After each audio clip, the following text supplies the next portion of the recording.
The injury is more severe than we thought. What do you mean? Will he be okay? We'll monitor him closely. He's got a little irritation, but it's not serious. Why is he crying so much? He's just uncomfortable. It'll pass soon. I have always believed that most pain becomes quieter when someone is willing to sit with it. Before I ever stepped into that house, my life was simple and narrow.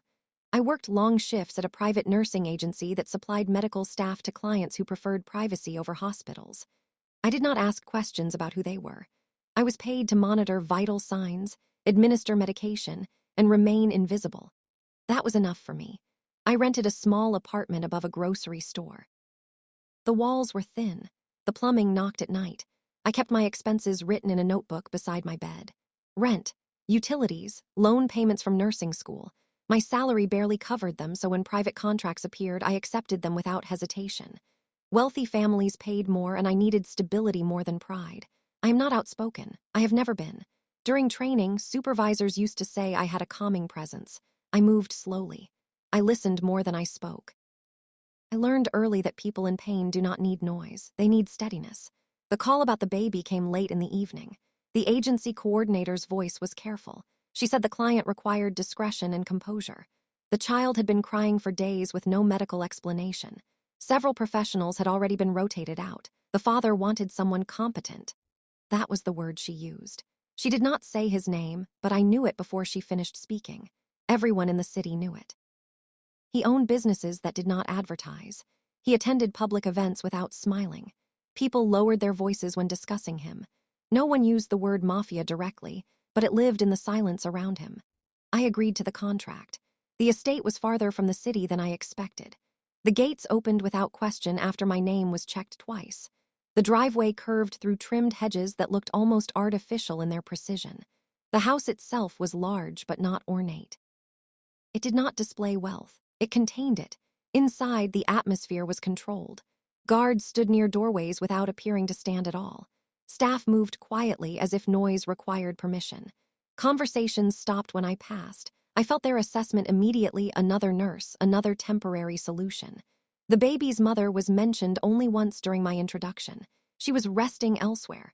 No one elaborated. Her absence felt deliberate. The father greeted me in a study lined with dark shelves. He did not offer his hand. He observed. His posture was rigid but not restless. He asked about my training, my experience with infants, my record of complaint history. His voice never rose. It did not need to. When I answered, I kept my tone even. I explained my background in pediatric care and neonatal stress responses. I described my method: observation first, intervention second. I did not oversell myself. People like him recognized exaggeration as weakness. He nodded once. "The child cries," he said. "Doctors find nothing wrong. I do not tolerate incompetence." It was not a threat. It was information. I was escorted to the nursery by a senior nanny who introduced herself without warmth. She had been with the family for years. That detail was emphasized. Her uniform was crisp. Her eyes were sharp, not tired. The baby's crying filled the hallway before I saw him. It was not a weak sound. It was forceful, almost desperate. When I entered the room, he was in her arms, stiff and red-faced. She held him firmly, one hand supporting his back, the other pressing gently but decisively against his torso to keep him from thrashing. "He resists comfort," she said flatly. I did not respond to the phrasing. I washed my hands slowly. I approached without sudden movement. The child's eyes darted toward me, wide and unfocused. His small fists were clenched. Even in the middle of screaming, his body seemed braced. I asked about feeding schedules, sleep patterns, temperature regulation. The nanny answered efficiently. Everything was documented. Nothing appeared neglected. From the outside, the system functioned perfectly. Still, something in the room felt strained. Not chaotic, controlled. The staff treated the baby like an heir, not an infant. Conversations about him centered on strength, resilience, composure. Words that did not belong in a nursery. When I finally asked to hold him, there was hesitation. It was subtle, but it was there. I understood my position in that moment. I was a contractor, poor, replaceable, standing in a house built on loyalty and fear, but I also understood something else. Crying is not defiance, it is communication, and I had been hired to listen. The first night I stayed in the nursery, I did not try to prove anything. I observed. The baby's crying came in waves. It was not constant. It rose sharply when someone approached too quickly. It intensified when he was lifted without warning. When left alone in the crib, he did not cry immediately. He lay still, eyes wide, as if waiting. I had seen colic. I had seen reflux, ear infections, neurological irritation. This was different. There was a pattern, but it was behavioral, not medical. The senior nanny remained close. She corrected small things I did without raising her voice. If I adjusted the blanket, she repositioned it more tightly. If I swayed gently while holding him, she reminded me that overstimulation encouraged dependency. "Strength is built early," she said once, watching the baby strain in my arms. "He must not learn that noise controls adults." The wording settled heavily in the room. When she held him, her grip was firm, not violent, just unyielding. The baby's crying would spike almost immediately, his tiny body stiffening as though anticipating pressure before it came. His fingers curled inward so tightly that the tips turned pale. I asked casually about his birth history. "Complications. Extended hospital stay." She shook her head. "Perfect delivery," she replied. "Healthy weight, strong lungs." Strong lungs. That phrase repeated often. During feeding, I noticed he sucked rapidly at first, then pulled away abruptly, eyes darting toward the doorway. If footsteps passed in the hall, his shoulders jumped. A newborn does not usually react to footsteps unless conditioned to associate them with something. I told myself not to rush to conclusions. The father entered twice that evening. He did not hold the baby long. When he did, he maintained distance, as though unsure where to place his hands. The crying did not worsen in his arms, but it did not soften either. The child remained tense, as if bracing for something unseen. "You will fix this," he said quietly to me, not looking directly at the baby. It was not a question, I answered carefully. "I will observe and adjust accordingly." His gaze lingered a moment longer than necessary. There was impatience beneath it, but also something else, embarrassment perhaps. A man who controlled many things but not this. After he left, the nursery felt colder. Later, during a routine check, I noticed faint discoloration around the baby's wrists, very light. Almost invisible unless examined under soft light. I rotated his arm gently. He flinched before I applied any pressure. "Newborn reflex," the nanny said from behind me. "They thrash." Her tone suggested the matter was closed. I documented the marks anyway, describing them neutrally. No accusation, just observation. The staff treated me with politeness that felt rehearsed. A junior maid brought tea but avoided eye contact. 2 guards stood closer to the nursery door than seemed necessary. It was subtle, but my movement through the hallway was tracked, replaceable. That word followed me quietly. Around midnight, the crying escalated again. The nanny lifted him first, holding him firmly against her shoulder. The baby's scream sharpened immediately. His face darkened with strain. She did not adjust her grip. "He must not win," she muttered. I stepped forward. "May I try?" She hesitated for half a second before handing him over. The moment he was in my arms, I did nothing. I did not sway. I did not pat. I simply supported his back and loosened the pressure around his torso. I kept my breathing steady, slow enough that my chest rose and fell against him gently. It took time. The crying did not stop immediately, but it shifted. It lost its sharp edge. His body, still tense, trembled slightly as if unsure whether to relax. In that pause, I felt something close to certainty. This was not random distress. This was expectation. He expected discomfort. When his crying softened further, the nanny's expression changed. Not anger, not yet, but scrutiny. "You see," she said coolly, "he is manipulative." I looked at the baby's exhausted face. His eyes had begun to close, though his brow remained tight. Infants are not manipulative, they are reactive. I did not argue, I only noted the phrasing again. By early morning, the crying returned when she resumed care. It was sharper with her, quieter with me. The difference was no longer subtle. Still, patterns require repetition, and repetition requires time. As dawn approached, I realized something else. Everyone in that house was watching the baby, but no one was truly watching each other, and that, more than the crying, unsettled me. By the 3rd day, I stopped telling myself it was coincidence. Patterns are quiet at first. They require patience. I began charting more than the standard vitals. I logged who held the baby, how long, and what happened immediately afterward. I recorded the tone of the room, whether voices were raised, whether footsteps were abrupt, whether the nursery door opened without warning. The crying was not random. It spiked after specific shifts. It intensified during transitions of control. And it was sharpest when the senior nanny handled him alone. I did not accuse anyone. I simply watched. The feeding logs appeared precise, but the timing felt slightly altered. Bottle recorded at 2. 00 a.m. had no corresponding diaper change, which was unusual for an infant his age. I asked about it casually. He slept through, the nanny replied without hesitation. But he had not slept. I had heard him. The first clear red flag came during a late afternoon rotation. The baby had been relatively calm in my arms for nearly 20 minutes, the longest stretch since I arrived. His breathing had slowed. His hands had opened instead of remaining clenched. Nanny stepped forward. "Hand him to me," she said. Her tone was measured but firm. The moment her fingers wrapped around his torso, his body reacted before his mind seemed to. His back arched. His breath hitched sharply. Then the screaming began sudden and full. It was not discomfort, it was anticipation. I felt it physically, like a cold current passing through the room. "He prefers you because you indulge him," she said, raising her voice slightly over the crying. "He senses weakness." Weakness. The word appeared again. Later that evening, I overheard a conversation through the partially closed study door. The father's voice was low but edged with impatience. "I will not raise a fragile child," he said. "He must learn control early." The nanny responded. "He resists structure, but I am correcting it." Correcting. The language felt clinical but not medical. When the door opened and they noticed me in the hallway, the conversation stopped. The father's eyes held mine for a moment too long.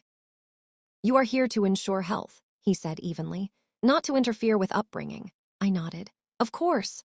The boundary had been drawn. That night, during a diaper change, I examined the baby's wrists more carefully. The faint bruising had darkened slightly, not severe, but repeated pressure leaves patterns that only trained eyes notice. The marks were symmetrical. I photographed them discreetly for medical documentation. The next red flag arrived quietly. A junior maid, barely out of her teens, lingered in the doorway while I rocked the baby after another episode of crying. Her hands trembled slightly as she adjusted a curtain. "He only cries like that with her," she whispered quickly, not looking at me. "With who?" I asked softly. She hesitated. Fear passed visibly across her face. "Please don't say I said anything." Then she left. The confirmation was subtle but unmistakable. This was not an isolated observation. The baby's reactions were consistent with fear conditioning.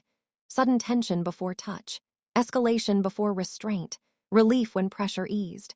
I had studied trauma responses in adults who could articulate their experiences. In infants, the body speaks alone. Still, suspicion is not proof, and proof inside that house required caution. The senior nanny began watching me more closely. When I documented crying durations, she questioned my timing. When I adjusted holding positions, she corrected my posture in front of others. Small challenges, public enough to undermine, controlled enough to appear professional. "You are new here," she reminded me once, smoothing the baby's blanket too tightly across his legs. "We understand this child better than you." Perhaps they did, but understanding and kindness are not the same. On the fourth evening, I witnessed something that removed the last layer of doubt. The baby had just fallen asleep in the crib after nearly an hour of calm breathing. His chest rose evenly. His fingers rested open beside his face. The nanny entered the room briskly and adjusted the swaddle with firm efficiency. He woke instantly, not gradually. Instantly. His eyes flew open. His body stiffened as if startled by impact. And before she even finished tightening the fabric, he began to scream. She did not soften. "He must adapt," she said flatly. That was the moment the suspicion became structured. The crying was not rebellion. It was defense. And the people who believed they were building strength might have been building fear instead. I closed my chart quietly. Patterns had become red flags. Now I needed something undeniable. I chose my words carefully when I raised the concern. It was late afternoon. The baby had just fallen into a shallow sleep after another cycle of crying. The senior nanny stood near the window, reviewing a schedule on her tablet. The father was in the room as well, silent, observing without appearing to. "I would like to discuss something," I said calmly. No one responded immediately, but both of them looked at me. "I have documented recurring stress responses," I continued. "The crying appears linked to handling pressure and abrupt transitions. I am also concerned about minor bruising around the wrists." The nanny's expression did not change. The father's eyes shifted slightly, not toward the baby, but toward her. "Bruising?" he asked. "Very faint," I clarified, "but consistent." The nanny stepped forward before he could say more. "Newborn skin marks easily," she said evenly. "Especially active ones he thrashes when he does not get his way." I kept my tone neutral. Infants do not act out of intention, they react to stimulus. The silence that followed felt deliberate. The father spoke without raising his voice. Are you suggesting mistreatment? It was not a question seeking information. It was a test. I am suggesting we adjust handling methods and observe whether the crying decreases, I replied. Gentler transitions, less restraint. The nanny's gaze sharpened. With respect, she said, this child must learn boundaries. He cannot be allowed to dictate the room with noise. He is not dictating, I said quietly. He is signaling distress. The father's jaw tightened slightly. Not anger, control. You are here for medical stability, he said, not philosophy. The conversation ended there. Later that evening, I noticed subtle changes. 2 guards positioned themselves closer to the nursery door than before. When I stepped into the hallway, their eyes followed me in unison. A small thing, but unmistakable. The nanny corrected me more openly now. When I loosened the swaddle, she retightened it. When I recommended holding the baby upright without pressure, she demonstrated a firmer grip immediately afterward. He requires structure, she repeated in front of staff. Some caregivers mistake softness for care. The word softness carried weight. By the 5th day, I felt the shift fully. The staff's politeness cooled into distance. Conversations stopped when I entered rooms. Even the junior maid who had whispered to me avoided my eyes completely. Replaceable. The reminder was constant. That evening, the father asked to speak with me alone in his study. The room was dimly lit. The shelves cast long shadows across the walls. He remained standing while I sat, which was intentional. I have received feedback, he began. You are attentive, but you appear preoccupied. With the child's responses, I asked carefully. With matters beyond your scope. His voice never rose. That made it more effective. You have implied internal fault, he continued. I do not tolerate unfounded suspicion inside my home. I felt the pressure of the imbalance then, his wealth, his influence, the network that surrounded him like invisible armor. I have implied nothing, I said evenly, only observed patterns. He studied my face for a long moment. Patterns can be imagined, he said, especially by those who feel out of place. It was subtle, but it was clear. You do not belong here. I returned to the nursery with a quiet tremor beneath my composure. For the first time, doubt entered my own thoughts. What if I was projecting? What if my background and trauma response made me overinterpret normal infant distress?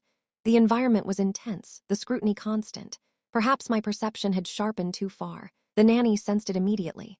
You see, she said softly while adjusting the crib rails. He cries for everyone. You are not special. The baby began screaming again as she lifted him, his body rigid before her hands even settled. She looked at me while he cried. Some children are simply difficult. I stood there, feeling the weight of the room press inward. Gaslighting does not arrive loudly. It arrives through repetition, through small corrections, through authority speaking with calm certainty until your own instincts feel unstable. That night, as I charted another episode of escalating crying under her care, I paused. The bruising was slightly darker. The pattern still held. My doubt did not erase the evidence. It only made the room quieter.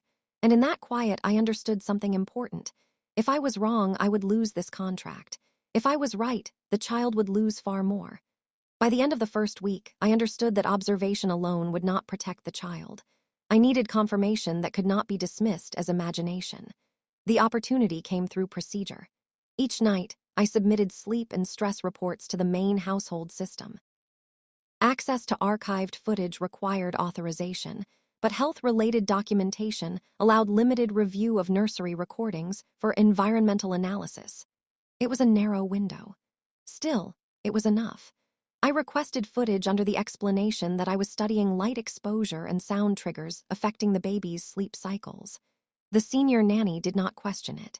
She believed the data would support her theory of temperament. I began reviewing short clips during late-night shifts while the household quieted. At first, nothing appeared unusual. The footage showed routine care, feedings, diaper changes, transitions between crib and arms. But cameras capture what people forget is visible. In one clip from 2 nights before my arrival, the baby was crying sharply in the crib. The nanny entered alone. Her movements were controlled, efficient. She lifted him quickly, without speaking. Then it happened. She adjusted her grip, not violently but with unmistakable force. Her hand tightened around his torso, compressing him firmly against her shoulder. The baby's back arched in response. His crying intensified, becoming strained and breathless. She did not loosen her hold. Instead, she pressed him closer until his thrashing slowed. Not because he was soothed, because he was restrained. The clip ended there. I replayed it twice to ensure I was not misinterpreting normal support as pressure. The difference was subtle but clear. It was not comfort, it was control. In another segment recorded during a shift I had not worked, the baby began crying before she even touched him. He stiffened as she approached the crib. His tiny hands curled inward before contact, anticipatory fear. The footage did not show overt abuse. It showed repetition, tight handling, abrupt adjustments, swaddling pulled firm enough to limit movement completely. A belief in discipline applied to someone too small to defend himself. I documented timestamps carefully. Still, I needed corroboration beyond video. The next piece came unexpectedly. The junior maid approached me in the hallway 2 evenings later while I carried the baby toward the nursery. "He sleeps better when you are here," she whispered without slowing her pace. "Have you noticed differences?" I asked quietly. She hesitated again, then nodded. "She says he must not control her," the maid said. "If he cries too long, she holds him tighter. She says it teaches him." The word teaches echoed the earlier language. Strength, correction, discipline applied to a newborn. "Have you seen anything that concerns you?" I asked. The maid swallowed. "I saw him turn blue once," she said softly. "Only for a moment. She said he was exaggerating." Exaggerating. Infants do not exaggerate. Fear tightened in my chest, but I kept my expression steady. Panic would help no one. "Thank you," I told her. She left quickly, glancing down the corridor before disappearing around the corner. I returned to the nursery and examined the baby again under soft light. The bruising on his wrists was more defined now. Small, symmetrical arcs, not severe enough to trigger alarm immediately, severe enough to confirm repeated pressure. That night, during a shift change, I deliberately remained in the doorway longer than necessary while the nanny took over. She adjusted the baby's position and, without realizing I could still see her reflection in the window glass, tightened her grip again when he began to cry. The crying peaked sharply. Then it cut short, not because it faded, but because his breath hitched. I stepped in immediately under the pretense of checking his temperature. Her eyes flashed briefly with irritation. "He is dramatic," she said. I did not respond. I was no longer gathering impressions. I was gathering evidence. Before the end of my shift, I compiled documentation. Timestamps from footage, photographs of bruising, written observations of anticipatory flinching, and the maid's statement recorded neutrally without identifying her. It was not enough to accuse, but it was enough to question. The father believed in control. He believed weakness must be eliminated early. If he suspected that his own methods, or those implemented in his name, were creating fear instead of strength, he would react. The risk was clear. If I presented incomplete proof, I would be removed immediately. If I stayed silent, the pattern would continue. As I watched the baby finally fall asleep against my chest that night, his breathing shallow but calm, I felt the weight of the decision settle. Truth was forming, but it was fragile, and once spoken inside that house, it would not remain quiet. The shift that changed everything began quietly. It was just after midnight when I arrived at the nursery for rotation. The senior nanny was finishing her scheduled hours. The baby's crying could be heard halfway down the corridor, sharp, uneven, already strained. When I entered, she was holding him firmly against her shoulder. His face was flushed a deep red. His breath came in broken bursts between screams. "He has been like this for an hour," she said without greeting. "He refuses to settle."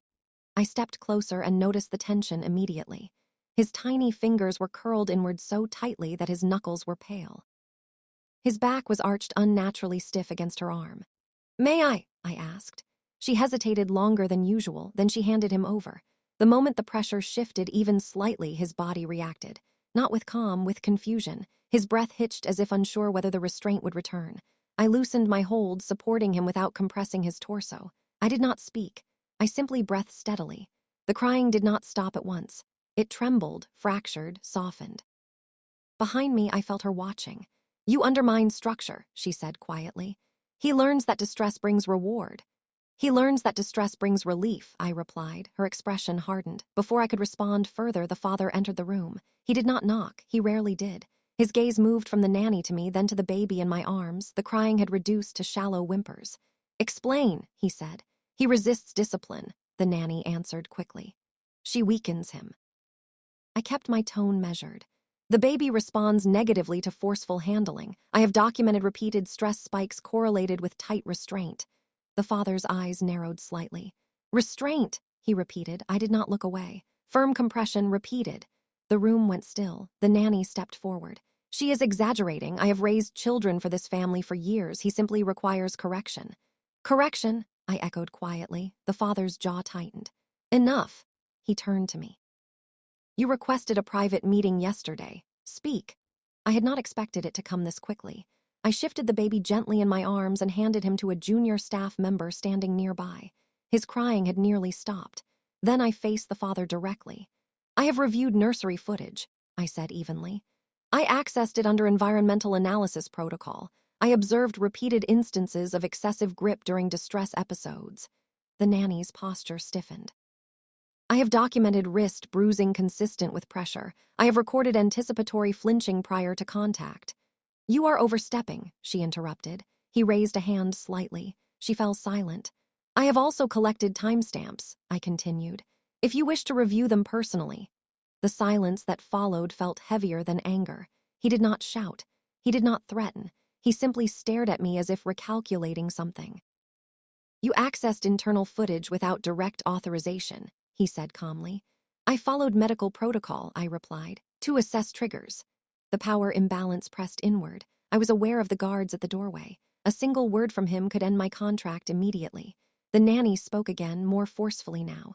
She misinterprets normal handling. The child is strong-willed. He must not be allowed to control the environment. That is all. The father's gaze shifted to her. For how long has this been your method? He asked. Her confidence faltered for the first time. I apply firmness when necessary, she said. You instructed resilience. Resilience. The word lingered between them. I saw something change in his expression then. Not doubt of me, but uncertainty of interpretation. Had his own expectations created this approach? He turns blue sometimes, I said quietly. The nanny's head snapped toward me. For seconds, I clarified. During compression. That is false, she said sharply. I have timestamps. The father inhaled slowly. Leave, he told her. The command was soft, absolute. She hesitated, then walked out without looking at me. The room remained silent for several seconds after the door closed. He moved toward the crib where the baby now lay, exhausted but quiet. He did not touch him. You understand what you are implying, he said. Yes. You understand the consequences of false accusation. Yes. His eyes held mine again, longer this time. And if you are correct, I did not answer immediately. Then the crying is not defiance, I said finally. It is fear. The words settled into the room like weight. He turned away from me and faced the window. Provide the documentation, he said. I handed him the folder I had prepared earlier. My hands did not tremble, though my pulse was loud in my ears. He did not dismiss me. He did not thank me. He simply began reading.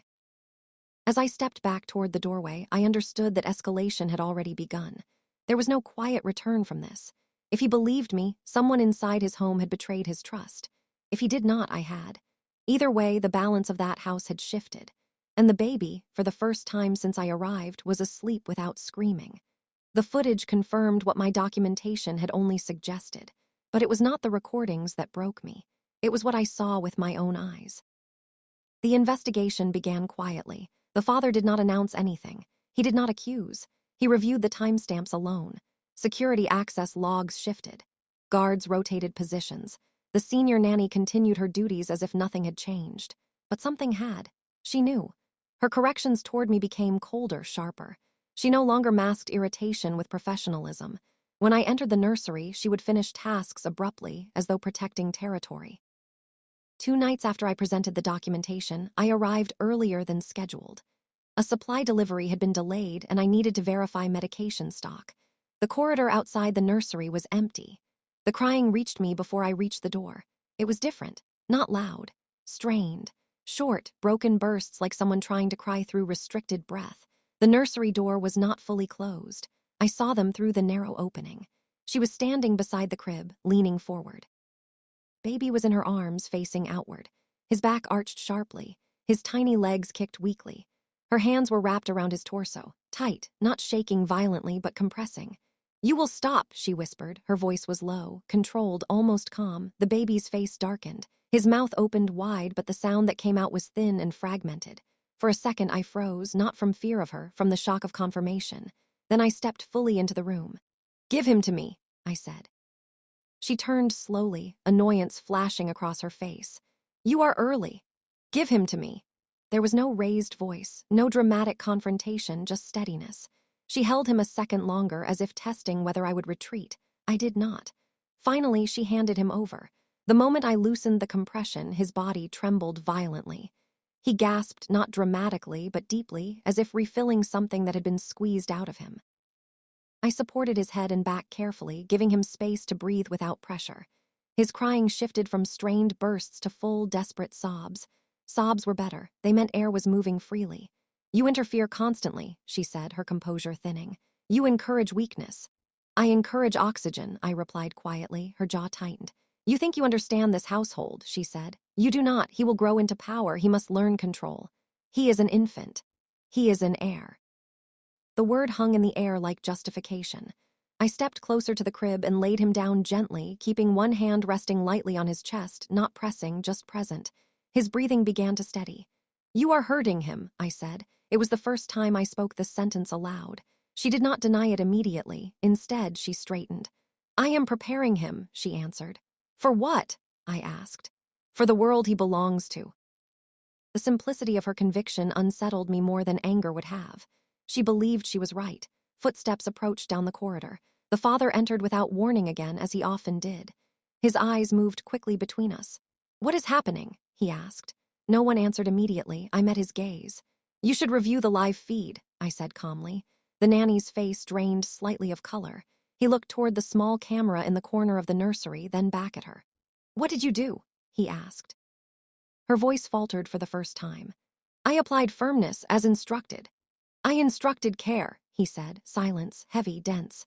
I stepped back, giving him space to process what he had likely already seen in recorded footage, now witnessed in real time. The baby began crying again, softer now, not strained, just exhausted. The father approached the crib slowly. He reached down, hesitated, then lifted his son awkwardly. The baby stiffened for a split second, then remained still. He looked down at the child in his arms, confusion passing briefly across his face. "Why does he not cry now?" he asked. "Because you are not hurting him," I answered. The room went quiet. The nanny opened her mouth to speak, then closed it. He turned toward her slowly. "Leave the house," he said. No shouting, no spectacle, just finality. She did not argue this time. As she walked past me, her expression was not furious. It was indignant. As if she believed the child would suffer later because of this decision. When the door closed behind her, the nursery felt different. Not lighter, just exposed. The father stood there holding his son, staring at the small marks on his wrists that he had likely never noticed closely before. I realized then that the breaking point was not dramatic. It was quiet. It was the moment when denial could no longer stand beside evidence. And in that stillness, I felt the cost of it. I had challenged the foundation of his authority inside his own home. There would be consequences, even if they were silent. Chapter 8, Consequences Word Count. 780. The senior nanny was gone before morning. There was no announcement, no visible dismissal. Her belongings were removed quietly. Staff did not speak her name. In a house built on hierarchy, removal happened without spectacle. But silence does not erase impact. The father did not address me directly for 2 days. Security presence around the nursery increased, not toward me but toward everyone. Access logs were reviewed. Archived footage from previous months was requested. I saw the shift in the household's rhythm. Doors closed more carefully. Conversations lowered further. Accountability had entered the room. The internal investigation unfolded without noise. I was asked to submit my documentation formally. Timestamps, photographs, written observations. The father reviewed everything personally. I could see the strain in the way he held himself when he entered the nursery now. He no longer stood by the window. He stood near the crib. The first time he lifted his son after the nanny's departure, he hesitated. His grip was cautious, almost uncertain. The baby tensed briefly, then relaxed when no pressure followed. The crying did not spike. It faded. The father noticed. "You are not compressing his lungs," I said evenly. "Support without force." He adjusted his hands slightly. The baby's breathing steadied. There was no gratitude in his expression, only calculation, reassessment. Later that evening, he asked me to walk with him through the hallway outside the nursery. Guards remained at a distance. "I instructed resilience," he said quietly. "I did not instruct harm." "I believe she interpreted your expectations rigidly," I replied. His jaw tightened. Expectations must be precise, he said. Misinterpretation suggests weakness in leadership. The consequence was not theatrical punishment. It was internal fracture. He had trusted someone inside his home for years. That trust had been misplaced. And in households like his, misplaced trust is not a minor error. It is a threat. The staff felt it too. The junior maid who had whispered to me returned to her duties with visible relief. She no longer avoided my eyes. Other employees maintained distance but with less hostility. The subtle pressure that had surrounded me since my arrival softened, not because I had gained power, but because truth had shifted it. The baby's condition changed gradually. The first night without tight handling, he slept in stretches of 20 minutes, then 30, then nearly an hour. His body remained tense during transitions, but the immediate flinching before touch began to lessen. I continued documenting everything. There was no celebration in improvement, only quiet confirmation. One afternoon, as sunlight filtered through the nursery curtains, the father stood beside me while I fed his son. The baby's hands rested open against the bottle, no trembling. He cries less, the father observed. Yes. Why? Because he is not preparing for pain. The statement hung between us. He did not respond immediately. After a moment he asked, will he remember? Infants do not retain conscious memory in the way adults do, but their nervous systems do. He will remember safety, I said, if it remains consistent. He looked at his son for a long time. In powerful men, guilt does not always appear as apology. Sometimes it appears as silence. There were no dramatic consequences for the nanny that I witnessed. I was not told where she went. I did not ask. In that house, removal was permanent enough. The greater consequence was structural. Protocols changed. Handling guidelines were written explicitly. Surveillance review became routine. No single caregiver remained alone with the baby for extended periods. Controls shifted from assumption to verification. One evening, as I prepared to end my shift, the father paused at the nursery doorway. You acted against comfort, he said. That is uncommon. I acted for the child, I replied. He nodded once. Not warmth, not friendship, acknowledgement. The baby stirred lightly in his crib but did not cry. For the first time since I arrived, the nursery felt like a room meant for a child. Not an heir, not a symbol, just a small human body learning that touch does not always mean restraint. Consequences had unfolded without shouting, without spectacle, but they were real, and they would last longer than any confrontation could have. The senior nanny was gone before morning. There was no announcement, no visible dismissal. Her belongings were removed quietly. Staff did not speak her name. In a house built on hierarchy, removal happened without spectacle. But silence does not erase impact. The father did not address me directly for 2 days. Security presence around the nursery increased, not toward me but toward everyone. Access logs were reviewed. Archived footage from previous months was requested. I saw the shift in the household's rhythm. Doors closed more carefully. Conversations lowered further. Accountability had entered the room. The internal investigation unfolded without noise. I was asked to submit my documentation formally. Timestamps, photographs, written observations. The father reviewed everything personally. I could see the strain in the way he held himself when he entered the nursery now. He no longer stood by the window. He stood near the crib. The first time he lifted his son after the nanny's departure, he hesitated. His grip was cautious, almost uncertain. The baby tensed briefly, then relaxed when no pressure followed. The crying did not spike. It faded, the father noticed. You are not compressing his lungs, I said evenly. Support without force. He adjusted his hands slightly. The baby's breathing steadied. There was no gratitude in his expression, only calculation, reassessment. Later that evening, he asked me to walk with him through the hallway outside the nursery. Guards remained at a distance. I instructed resilience, he said quietly. I did not instruct harm. I believe she interpreted your expectations rigidly, I replied. His jaw tightened. Expectations must be precise, he said. Misinterpretation suggests weakness in leadership. The consequence was not theatrical punishment. It was internal fracture. He had trusted someone inside his home for years. That trust had been misplaced. And in households like his, misplaced trust is not a minor error. It is a threat. The staff felt it too. The junior maid who had whispered to me returned to her duties with visible relief. She no longer avoided my eyes. Other employees maintained distance but with less hostility. The subtle pressure that had surrounded me since my arrival softened, not because I had gained power, but because truth had shifted it. The baby's condition changed gradually. The first night without tight handling, he slept in stretches of 20 minutes, then 30, then nearly an hour. His body remained tense during transitions, but the immediate flinching before touch began to lessen. I continued documenting everything. There was no celebration in improvement, only quiet confirmation. One afternoon, as sunlight filtered through the nursery curtains, the father stood beside me while I fed his son.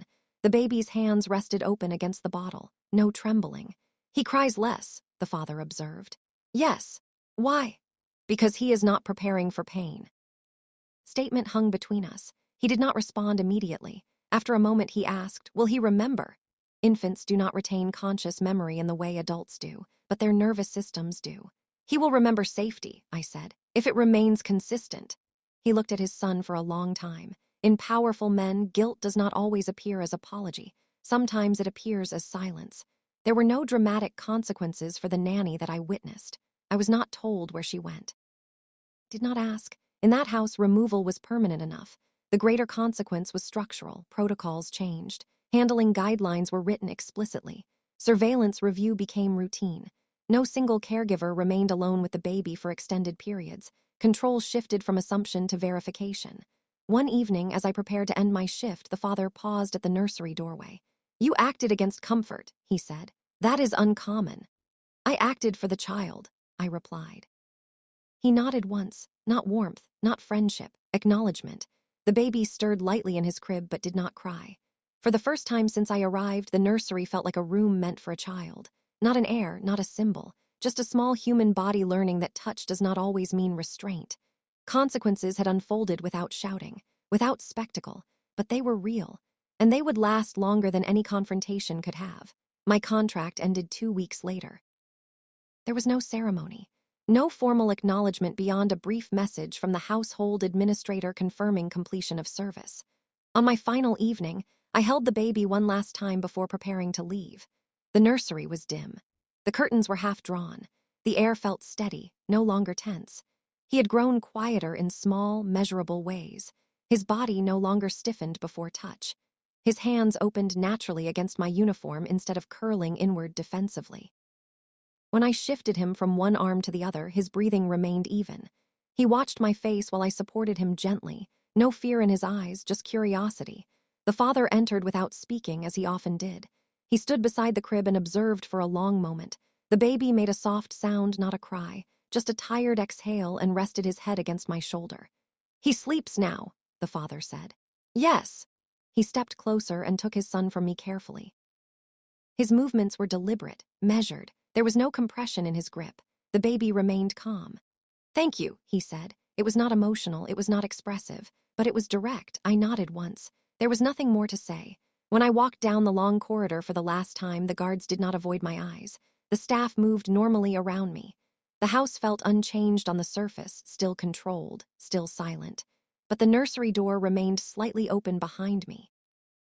I returned to my small apartment above the grocery store. The walls were still thin. The plumbing still knocked at night. My life remained ordinary. But sometimes, when I hear a child cry somewhere in the distance, I remember that room. And I remember that crying is not defiance. It is a voice. And when someone finally listens, it does not need to scream anymore.